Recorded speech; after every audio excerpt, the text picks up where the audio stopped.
മനസ്സിലായില്ല. വണ്ടിയെ കയറാനാ പറഞ്ഞേ. എന്തിന്? വീട്ടിലേക്ക് പോവാൻ. എനിക്ക് പോവാൻ അറിയാം. എന്റെ പൊന്നു ദേവികെ, ഞാനും അങ്ങോട്ട് തന്നെ. ആയിക്കോട്ടെ, അതിന് ഞാൻ വരണമെന്ന് നിർബന്ധമില്ലല്ലോ. എന്താ എന്റെ കൂടെ വന്നാലും? എനിക്ക് സൗകര്യമില്ല. നാണല്ലോ നിനക്ക്. നിനക്ക് വ്യക്തമായിട്ട് അറിയാം ഞാൻ വരില്ല. എന്നിട്ടും വന്ന് ചോദിക്കാൻ തോന്നുന്നല്ലോ. എന്തായാലും നാളെ എന്റെ വണ്ടിയുടെ പുറകിൽ നിന്ന് പോകേണ്ടവളാ നീ. അത് നീ മാത്രം തീരുമാനിച്ച പോരല്ലോ, ഞാനും കൂടി സമ്മതിക്കണ്ടേ? സ്വപ്നം കാണാൻ നിന്നെ പോലുള്ള ഏത് വിവരദോഷിക്കും അവകാശമുണ്ട്. പക്ഷേ അത് നടക്കണമെന്ന് വാശി പിടിക്കുന്നിടത്താ പ്രശ്നം.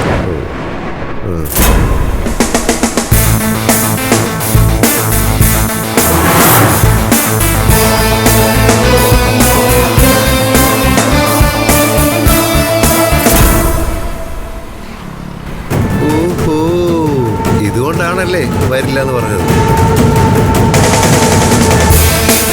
ഹലോ സാറേ, എന്തൊക്കെയുണ്ട് വിശേഷങ്ങള്? സാറിന്റെ കൂടെ ഭാര്യ സഞ്ചരിക്കുന്ന കണ്ടിട്ടില്ലല്ലോ ഞാൻ.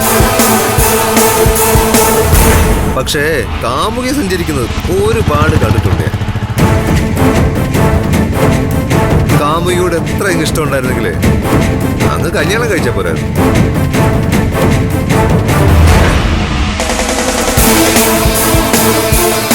അത് തന്നെ ചെയ്യാൻ പോകുന്നത്. അധികം വൈകാതെ കാമുകിയും ഭാര്യയും ഒരാളായി മാറും. അത് നടക്കൂ? തടസ്സപ്പെടുത്താൻ പലരും ശ്രമിക്കും. എങ്കിലും ഞാൻ നടത്തിയെടുക്കും.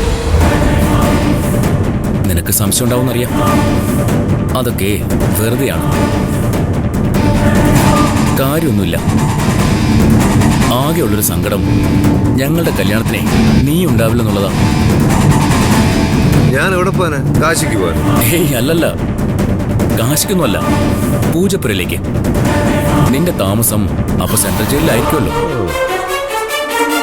ഓ, അങ്ങനെ ഒരാഗ്രഹം കാമുകിക്കും കാമുനും ഉണ്ടായിരുന്നു.